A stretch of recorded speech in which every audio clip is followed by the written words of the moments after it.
Well, it's now my great pleasure to introduce our keynote speaker for our breakfast today, Steve Scheel. Steve was born and raised in Fargo, North Dakota. He's an Army veteran who served from 1969 to 1971 in the service. Steve then joined Scheel's in 1972 and managed stores in Fargo, Moorhead, and Sioux Falls before taking over as president, CEO, and chairman in 1989. He currently serves as chairman of the board for Scheel's with over 7,000 associates and 26 stores in 11 states. The company currently operates the 12th largest sporting goods operation in America, with their headquarters located in Fargo.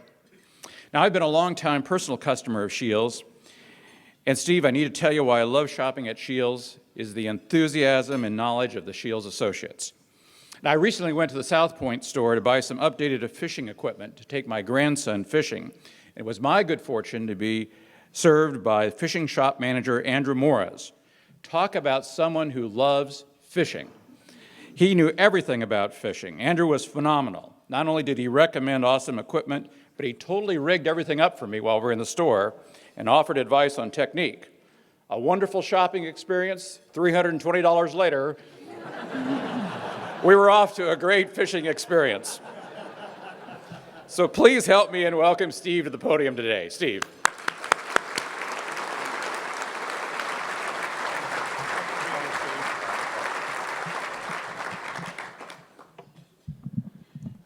Well, thank you very much, Tom. I told Wendy I thought it's ironic that I'm standing up here next to a Cabela's sign. It could have been at the far end on either end, but it's just the way it goes, I guess. And I appreciate the opportunity to speak a little bit about Scheel's and our company and what I think makes our company tick. You know, in the late 1800s, there were a lot of German immigrants coming to this country, and a small portion of them from Dusseldorf were settling just 10 miles southeast of Fargo in the little German farming community of Sabin, Minnesota.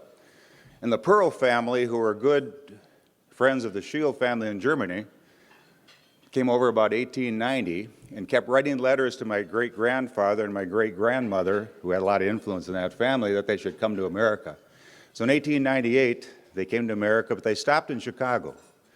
And they really didn't like the big city life, so they finally ended up living with the Pearls in Sabin, Minnesota in 1901. And in the spring of 1902, the Pearl family, I guess it was a custom, gave my great-grandfather, really gave my grandfather, who was 12, and his sister Margaret, who was 14, 3 acres to farm potatoes and the seed potatoes to go with it.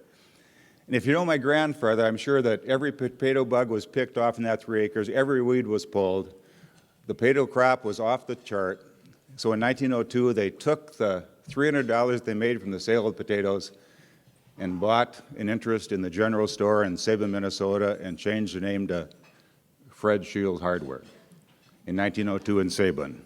I've got a picture of the store in 1906, and it was farming supplies and housewares and hardware. There were some baseball bats, a few bike tires, some photography equipment in the front, and that was really the start. My grandfather was the one that really took the company. He came back from the service in 1922. He served in the Navy, and he came back from the service in 1922 and really built the organization to a collection of small farm stores in Minnesota and North Dakota. I think he did everything. We even had undertaking in Fairmont, North Dakota. I know how that evolved into sporting goods, so we did the undertaking in Fairmont, North Dakota, and he built it into a small collection of farm stores. And then in 1946, my father, who was a Marine Corps fighter pilot, came back to run the business. And Dad says when he came back to the business, my grandfather said, "Fred, here are the keys. I'm going to go next door with some partners and buy the bank. It's struggling." He says, "You're going to run the hardware business." And so Dad was always very fiscal conservative and built the business by 1989 to 14 stores in 5 states. One common thread through it all was very fiscally conservative, very little debt. I'm proud to say that's still part of our company today, but the stores in 1989 ranged from about 5,000 square feet to the largest store was 20,000 square feet. And to give you some idea, the Lincoln store is one of our smallest today at 77,000 square feet, so they really were small stores. I came back from the service in 1971, started to work in 1972. And of course, you're young, you're energetic, you think you know everything, and Dad's put me in my place, especially when I went down to open our first store in Sioux Falls in 1976.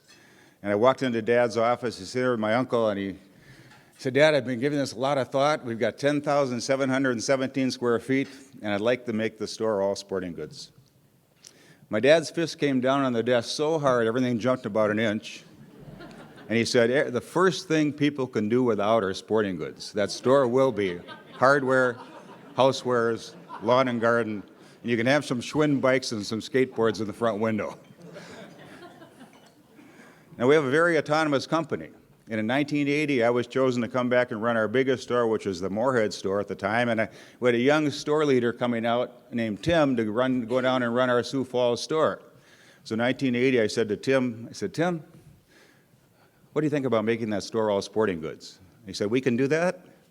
I said, we can do that, just don't screw it up.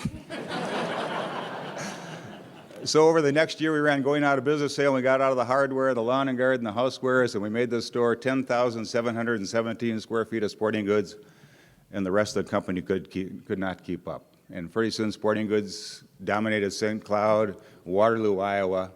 But between 1980 and 1989, because of inflation interest rates, we did not build another store. I basically took over the company in 1980 and was responsible for our first store in Grand Forks, North Dakota, and it was 30,000 square feet. And it was all sporting goods. And I looked across that store when we opened. I said, how are we going to fill this thing up? About a year later, it was too small. So we built 40,000 square feet in Sioux Falls in 1991. Then we built 50,000 square feet in Eau Claire in 1994. We're slow learners. And then in 1996, we built 60,000 square feet in Fargo. And I remember walking in the Fargo store with one of my partners at the time and saying, wow. I said, I can't wait to see what we do in this store in business. In about a year, it was too small. So we're negotiating with General Growth, who was the largest shopping center developer in the time in Iowa City, Iowa, University of Iowa. And we had a 60,000 square foot footprint that basically I'd signed on to lease the ground to build a building. But Pat Gallion was building sporting goods stores in Indianapolis, and he had expanded to Minneapolis, and I went down to visit one of his stores in Minneapolis with 2 levels. And it was the traditional sporting goods on the lower level, hunting, fishing upper level, and I stand there with one of my partners said, we can do this in Iowa City. And he said, yes, and we can do it better than they're doing it. So we went back to our board, and he was an architecture major at North Dakota State University, built a little cardboard cutout for our board of a 2-level store, and we presented it to the board, and they said, let's try it. So the store was under construction in 1997, 100,000 square feet, because 60,000, you take out the atrium, you end up with a 100,000 square foot store. And the dean of the business school at the University of Iowa wrote a full-page article with pictures of the store under construction on how a 100,000 square foot sporting goods store could never make it. What does the dean of the business school know that I don't know? It opened in 1998, and within about a year, we figured it was too small. The return on investment was just outstanding. So we built 120,000 square feet in Appleton, Wisconsin, and St. Cloud, Minnesota. Then we built 160,000, then 170,000 in Omaha and Des Moines. And then I think really, then the break came for our company. I'd been studying Cabela's. Up at this time, we'd really been just a retail company selling stuff. You come in, buy a can of tennis balls, you come in, buy $320 worth of fishing equipment, and you leave. And I'd been ignoring the fact that the experience can be something special for a family. I sit at my desk in 2004, and I got a call from Governor Jim Givens in Nevada and Mayor Gino Sparks, Gino Martini, the city of Sparks, Nevada, and they said, Steve, we've been studying retail companies all across the United States. We've just returned from your stores in Omaha and Des Moines, and we would like to have you build the world's largest sporting goods store in Sparks, Nevada. And I said, where's Sparks, Nevada? And they said, well, it's this affluent suburb in Reno. And what our goal is to have California, Oregon residents come across the border and spend their tax dollars, sales tax, their dollars in Nevada and generate sales tax. And I said, well, we really have no interest. And they said, well, we have an open checkbook. We'd like to come up and visit you. I said, well, you have an open checkbook. Here's how you get to Fargo. And when you're running a company and you have this vision for your stores, there are things you'd like to do, but you just can't do them because you go to the banker and they say, no, no, no, no. I had all these things. So I said, I think we can do that. They came up and said, our biggest store is 170,000 square feet. How about if we build in 200,000? And remember, Gino Martini, the mayor, looked at me and he said, how about 300,000?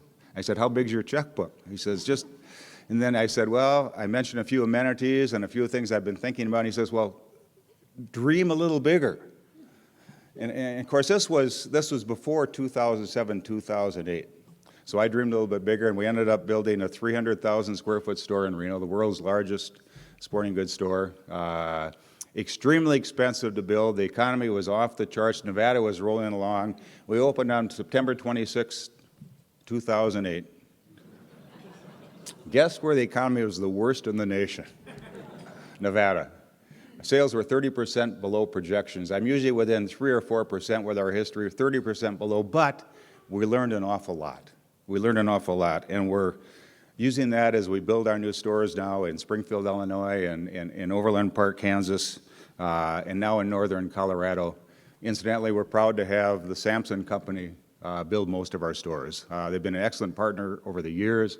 It was a no-brainer when to build our store in Colorado, and John Sampson and his crew are the type of people I could walk in and say, John, just build that store, let's shake hands and send me the bill. And there aren't many businessmen like that in the world today. And I just appreciate the relationship we have with Sampson.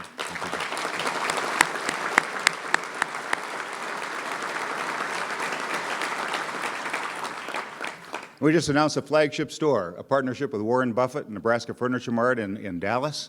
We're going to take it up one more notch.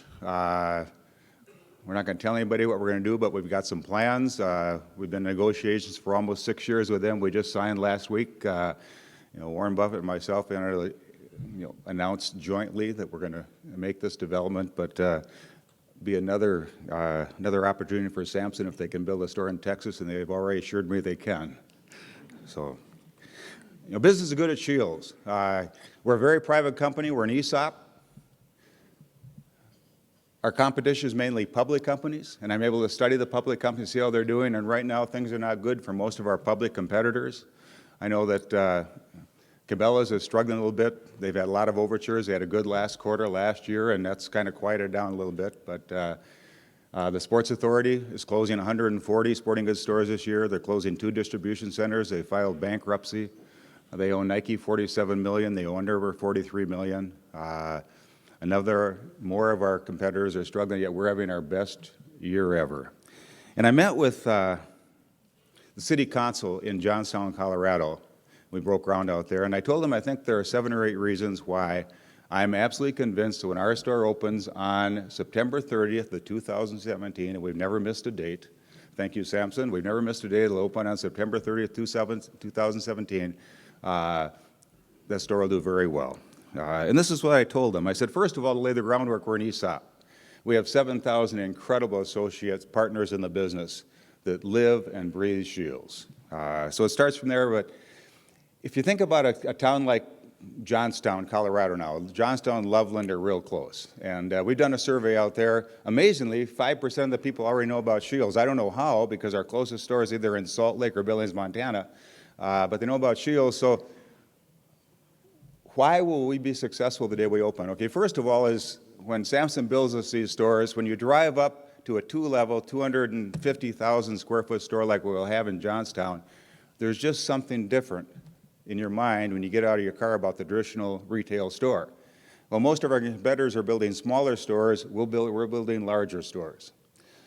So they drive up, they park in the parking lot, they look. We're going to spend about $2.5 million in marketing before we open to make sure they know we're there. You have one chance to make a first impression. They get out the car, you've got this store. Then, what I learned from Cabela's was it can be more than retail. It can be entertainment. In all of our new stores, when you start walking to the store, there are 4 giant sculptures, 21 feet high, built by Mark and George Lundin in Loveland, Colorado. They'll just have to truck them just down the road in Johnstown. But they've got a young lady on a snowboard, 21 feet high. We've got a fly fisherman landing a 5-foot rainbow trout, 21 feet high. We've got an archer coming down a mountain with elk rack on his back, and we've got a downhill mountain biker. So just, again, the impression is there's something different. Then you walk into our new stores and you walk through a giant aquarium, 16,000-gallon saltwater aquarium filled with tropical fish and little manta rays and little sharks. The scuba diver gets in the tank every night at 5 o'clock and feeds the fish. People of all ages love scuba divers feeding fish. Then you walk through, you get the aquarium. We've got world-class restaurants now in our stores. We've got shooting galleries. We've got little mini bowling alleys. You can't do this in 77,000 square foot store like we built in Lincoln. But we just take it to another level, and we like to think that it's kind of a Disneyland of sporting goods. We've got cameras throughout the store, and we can track customers, how long they're in our store. And in our smaller stores, we don't have these attractions. The customers in the store, Friday, Saturday, and Sunday, is about 21 minutes on the average. In our larger stores like Overland Park, Kansas now, and Salt Lake, and Reno, and Springfield, Illinois, and they're in our store over 2 hours and 20 minutes on a Saturday and Sunday. And you know what happens when they're in the store for 2 hours and 20 minutes? They spend more than $320.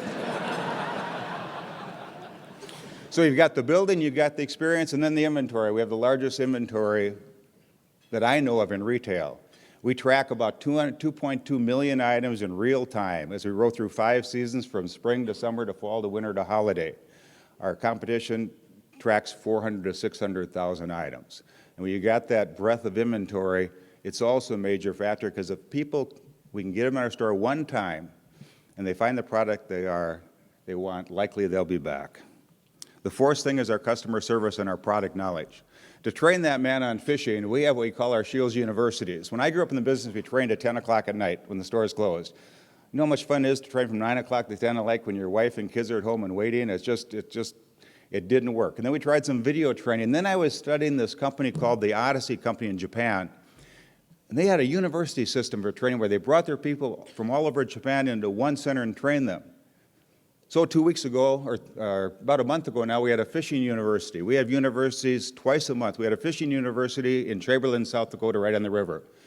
We brought in 12 professional fishermen, plus 4 of our fellows own world-class boats. So we had 16 boats in Chamberlain, South Dakota. We fly in our fishing salesmen, our fishing shop managers from around the company. We test them on Monday morning, the exact same test they're going to get on Friday. Then for 1 week, we pay them for 8 to 10 hours a day to fish and learn about fishing. So when you come in, they can tell you how that rod works, how that reel works, how that locator works. Then we test them on Friday when they leave. If they score 95% or above on that test, they can talk to you about fishing. If they don't score 95, they got to study that test and pass that test before they can talk to you on fishing. And this goes on week after week, month after month, from Sioux Falls to Lanesboro, Minnesota, to Chamberlain to Fargo, where we hold these universities. And the companies love it. We have a bike university. Truck comes in, Specialized comes in, Scott comes in, Marin comes in. They all come in, and for 1 week, our people just tear apart. These are the salesmen, not the mechanics. They tear apart the bikes. They ride every bike. And when you come in, they know about bikes. So it's our product knowledge and our customer service, I think, that help supplement our inventory. And then we have a philosophy that connects us with the communities that we give back. We give back 5% of our profit to the local community every year. Last year we gave back over 10% of our profits to the local communities. And that really ties you in. We're usually the #1 business when it comes to supporting the United Way, both in volunteer hours and financially. It's part of our culture. We're very proud of that. But most importantly, it's our leadership. Our leadership and our leadership training separates us from the competition. We have nearly 7,000 associates now. We have about 7,500 when we opened in Colorado, but not a single of them laid awake at night dreaming about being in retail. I want to be a teacher. I want to be a hockey coach. They came to Scheel's between graduation, what they really wanted to do, or between this job and the job they really wanted, or they started working part-time, like our company president started working part-time. He's going to be an engineer going to North Dakota State University, graduated in engineering. He loves Scheel. So you got 7,000 people that never wanted to be in retail, being led by 450 people that we brought up from the ranks that had never been trained in leadership. And when I give our leadership classes, which are basically every other week in Fargo, I say, would you go to a doctor who just practice medicine without any formal training? Or would you have an architect build our stores that had never had any architecture training? Yet you're leading people. I remember walking into Dad's office about 20 years ago and saying, Dad, you know, there's a difference between leaders and management. I've been reading about this, and if we're going to grow, we can't have managers telling people what to do. Managers manage things. They manage processes. We've got to lead people. We've got to teach them the business so they can do it on their own rather than tell them what to do. And so we really made a change at that time. Our stores are very autonomous. Our store in Lincoln is responsible for everything in that store, from the inventory that turns 4 or 5 times a year to how they train their people.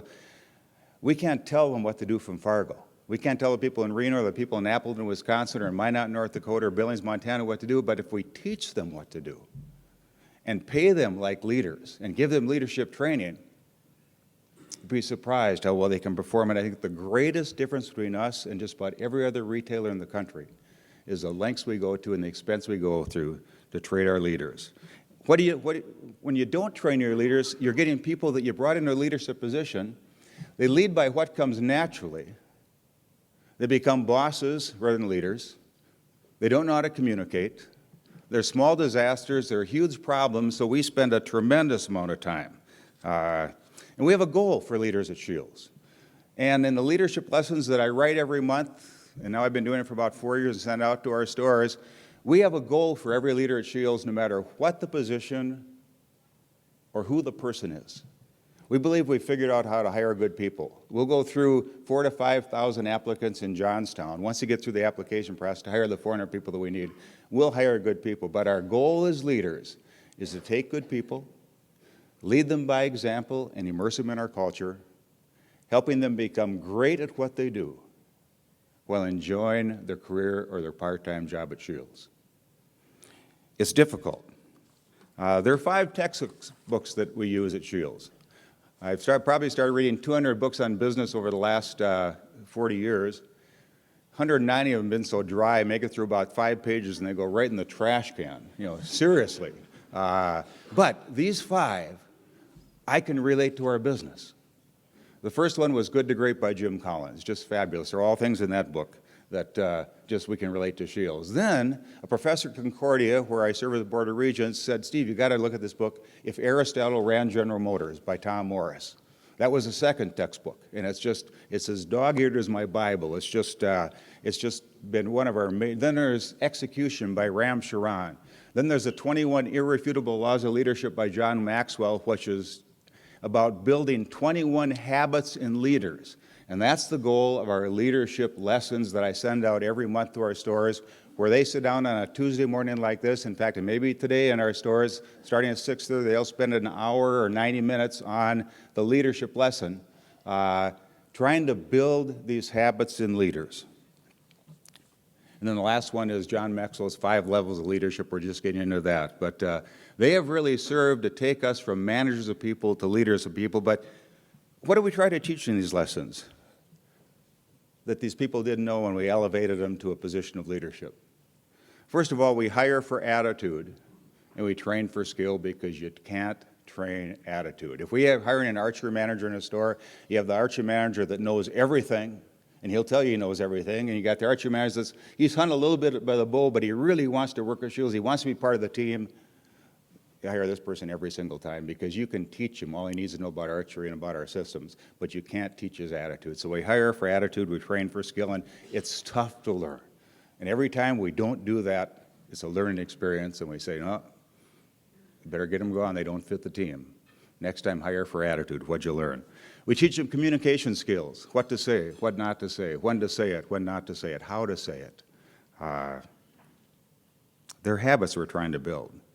We teach them about being on time. It may sound petty, but at Scheels, on time is 5 minutes early, on time is late, and late is simply unacceptable. It's disrespectful, it's rude, disrespectful of other people's time. It's a small thing. Our meetings at Scheels start 5 minutes early. We teach about preparation for meetings, and the fact that you're responsible for these meetings. You're responsible for a first-class meeting, and a darn bell better come off that way. We're a team. We're not individuals. We lead by examples in what we wear, how we dress, what we say, how we teach. As leaders, we take responsibility when things don't go well. Maybe I didn't train you properly. Let's go over this one more time. Yet we pass out credit when things go well, and that's tough to teach. It's tough for people to take responsibility when things don't go well. It's easy to point the finger. We don't point the finger. We teach that mistakes are okay as long as we learn from our mistakes. Great example is I had the dearest young woman that was our first buyer. And we decided about 15 years ago we were going to build knockoff of the Merrill shoes because they were selling so well. So we built these shoes, 35,000 pair of them, and just sent them out there, and they didn't sell. And I walked into our buying office one day, and dear Chris, tears are running down our cheeks. I said, Chris, what's the matter? She said, oh, Jan Hook just called from the Eau Claire store, and he told me what I could do with those shoes. I said, Chris, I said, next time he calls, just pass him through to my office. So I walked down, I sat down at my desk, and I thought, okay, we've made a mistake. How can we learn from this? So I grabbed my Diet Coke, that's what I drink, and I walked back into the buying offices, and you look right down the hall in our buying office, you can't see anything, but all the offices are off to the side. And so I whistled, and I can whistle pretty loud, and all the heads came out. This had never happened before. And I said, bring your Mountain Dew, bring your coffee, bring your Diet Cokes. We're going to have a little campfire up here. And slowly they started to trickle up to the front because this had never happened before. And I said, okay, who's responsible for those ugly shoes? Chris. Bless her heart, she says, I am. I led the charge. I said, what did we learn, Chris? She said, I learned we don't build shoes. We sell good brands. I said, good, let's all toast Chris. We all toast Chris. I said, who else helped Chris? John Carlson. Now he's replaced Chris, our head buyer. Chris retired. I wrote her a check for $2.7 million for ESOP, and she's happily living now. And so John said, I helped Chris design those shoes. I said, what did we learn, John? He said, I learned we don't build shoes, we sell. Let's all toast John. Well, the back, there's this gal named Tammy. Tammy didn't really ever take responsibility for hiring. Nobody liked her in the office. We should have got rid of her before. Tammy said, I helped build, she thought this was a good thing. She said, I helped build those shoes. I said, let's toast Tammy. No one wanted to toast Tammy, but we all toasted Tammy. Tammy no longer works there, but we learned from that mistake and we move on. But that's our philosophy at Scheel. When we make mistakes, we don't point fingers, say, okay, what we learn and we work on. We move on from that. We learn that we're responsible for the careers of those we lead. We're responsible. We hired a fishing manager. Our goal is to make him, number one, we want him to stay with us long term if he's good. We want him to make $60,000 a year after the first couple of years plus benefits. We want him to retire as part of our ESOP. It's our responsibility to make him good as what, and that's our job as leaders. We want to lead him so he enjoys his career, which means getting to know him. Not just what he does. We want to know if he plays softball on Wednesday nights so he can have Wednesday nights off. We want to know his family's name. If I'm his leader, I should know his spouse's name, his girlfriend's name, his kids' names, his anniversary. It's just part of helping them know their jobs when you can talk about that on Monday morning for 5 or 10 minutes before getting into, okay, now let's get into the business part of the business. A lot of things these leaders never learned. If we have about 25 of our assistant store leaders in class every week, and one thing I ask them is, how many of you took a formal leadership class for 8 hours, minimum 8 hours before I came to work for Scheels? Not a single hand goes up. And so we start from the scratch. Again, it's all about building habits. We teach we're fair, there are no favorites, and we're honest 100% of the time. And our leaderships understand that trust and respect are earned. They don't come with any leadership title. You know, things are going very well at Scheels. Very little debt. I sleep really well at night. In fact, I had bankers from Omaha who were up in Scheels a few years ago, and they were interviewing us because they were thinking about consolidating all our banking loans, and they asked, what keeps you up at night? And I said, I sleep like a baby, nothing. They said, there must be something that keeps you up. I said, no. They said, what are you concerned about? I said, I'm concerned that 16% of our cashiers don't say thank you with a smile, but that's better than the 18% it was last year when we did our mystery shopping.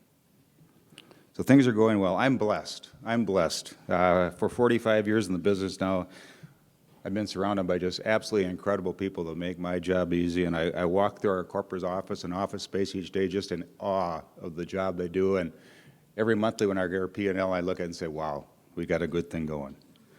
I like to say 7,000 retail people, or 7,000 people that ended up as lowly retailers, but the business is good.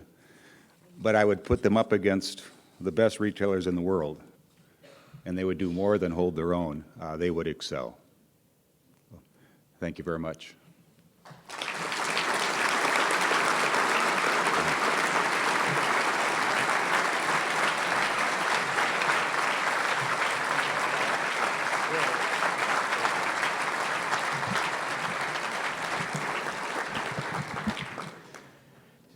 Steve, that was awesome. Thank you. Boy, did we think we're all going to come to breakfast this morning and get these kind of lessons in management? Steve, I took a whole bunch of notes, so send us your fee, will you? Well, hey, this has been a great morning. Thanks, everyone, for attending. We really appreciated having Steve Scheel here, and we appreciate all that Scheel does for our community. And with that, we're adjourned. Thank you.